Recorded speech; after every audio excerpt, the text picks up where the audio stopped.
Here we are, we're back. We have been steaming for an hour now, and it's time to kind of take another look, see where we are. It should be all done. And if we kind of pop the lid on this, you can see nice rice kernels there, all set. I guess I should turn off the flame. Okay. There we go.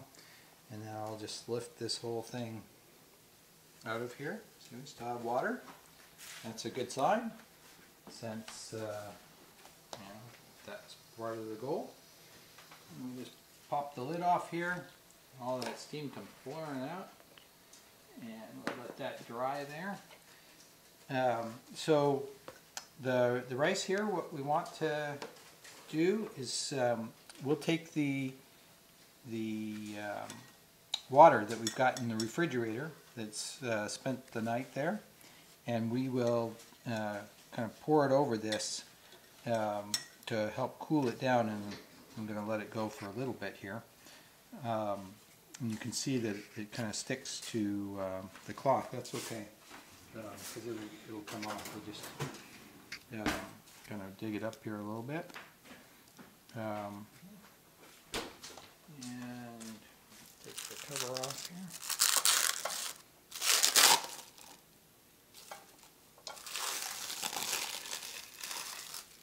Okay, just a little bit here. I don't want it to kind of drip through and just end up on the counter. I'd rather have it do more of the work to cool it. When we're all done, we introduce this to the moto. We want to bring the moto temperature up a little bit, but not too much. And one of the things that we have to be careful about is to make sure that we're not going above 90 degrees. So if we start approaching 90 degrees or something, then we could have some problems. And so then we'd have to work to cool it down quickly, so that we don't damage the yeast. So we'll watch that as we do it. In fact, we can kind of put the temperature probe here and see what happens. Almost immediately the probe shooting up to 136 already, 140, moving right up there. And so it's a little too early to introduce it to the moto. To make sure the temperature there doesn't go up too high. And just move this across here. So the moto is about 70, a little more than 70 degrees. And this may not be the best way to do it. It's fairly sticky rice, although part of the goal here is to have the rice not too sticky when you're doing it. I mean, when you steam it, that's part of the steaming. If it goes in and it's too wet when you steam it, then it'll be more sticky. And so that's all stuff that we're trying to prevent. We want the individual rice pieces to kind of be all by themselves, not all stuck together and clumped. So kind of accept that it's going to be messy and go from there and not worry about it. Just relax. All of this is kind of normal, good stuff, no problems. So now we're sitting at about 71 degrees for that, so that worked out pretty well. And I'll just stir this.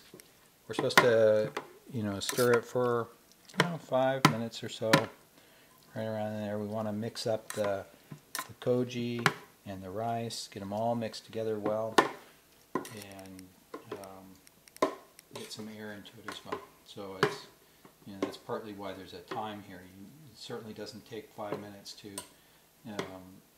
get the things mixed the way you'd want if it weren't for trying to add some extra stuff. So what we're doing is we're letting the yeast build up you know, create lots of yeast. So yeah, 77 degrees, that's good. So makes a nice little yeast mass. Moto, Shubo. There we are. One little glance, and then we'll close her up. And this, you know, this is just to keep stuff from falling into it. It's, you know, not by any means trying to keep it completely sterile or anything like that. Just, I'll put it someplace else than there, but there for now.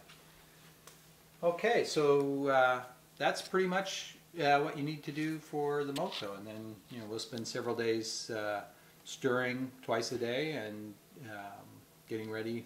You know, there'll be some temperature changes during that time, and kind of move close or towards the Moromi, the main mash. That'll be in 7 days. So we'll see you later. Bye.